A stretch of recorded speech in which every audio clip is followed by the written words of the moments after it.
We call these the "Hey girlfriend, hey." Yeah.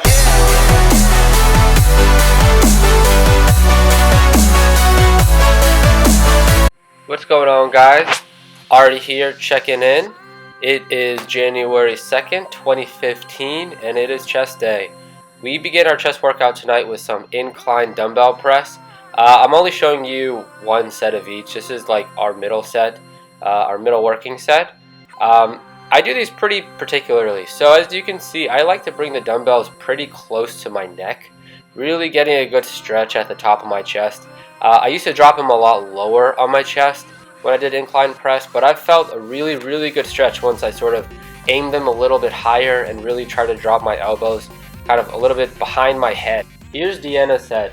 This is a pretty good set for her. She really hasn't incline pressed in a while, and the last time she did 20 pounds.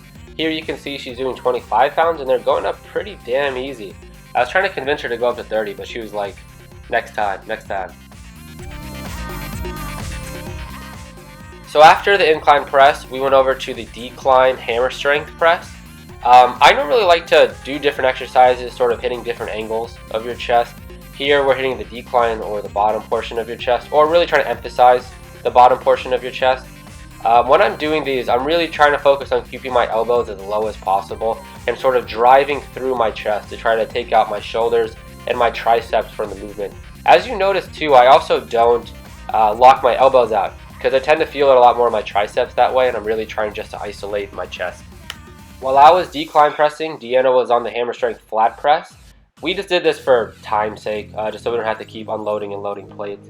But as you can see, she's also trying to force out her chest and really trying to drive through her chest, really trying to take out the shoulders and the triceps, which is always a good idea when you're doing a chest press movement. So after the presses, we went over to do a flying movement. We either alternate between a seated chest fly or a standing chest fly like we did tonight. I like to do 2 presses followed by a fly. I feel like you can really pump a lot of blood into your chest and really use that fly movement as a way to sort of stretch out the muscle and really let all that blood sort of expand throughout the entire musculature.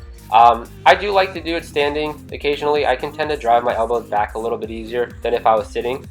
As you see, I'm sort of leaning forward, trying to sort of stop my momentum. I think it's a great way to sort of just isolate your chest and really just stabilize your body. I definitely recommend doing at least one flying motion for every chest workout.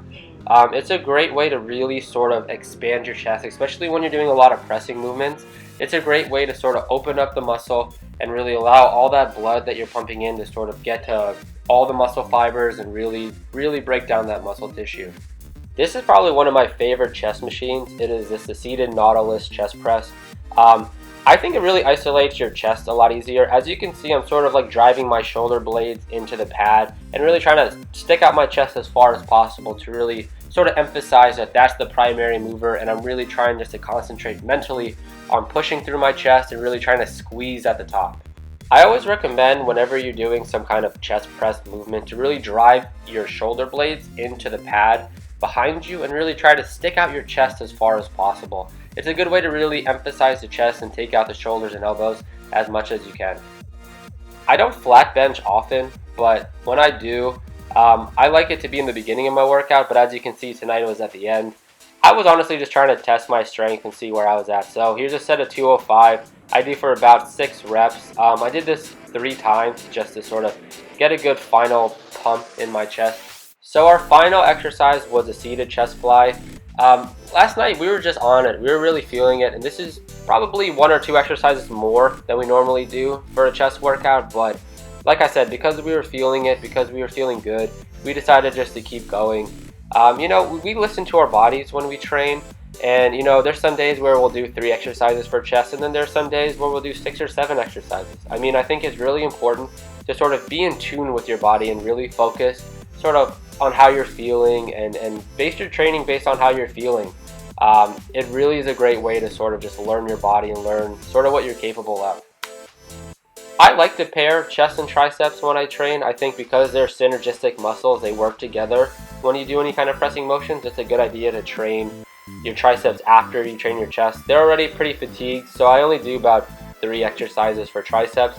but we're starting with the rope pushdowns. As you can see, I like to lock my elbows in my side and really just focus on moving my forearms and keeping my upper arms as immobile as possible.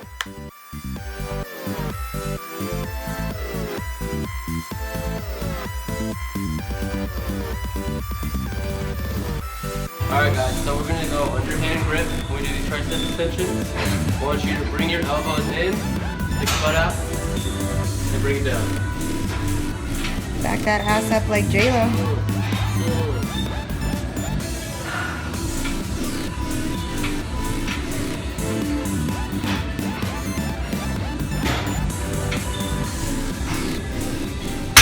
I think Deanna has a great set of triceps. As you can see, they're pretty defined already, and she's just starting her cut.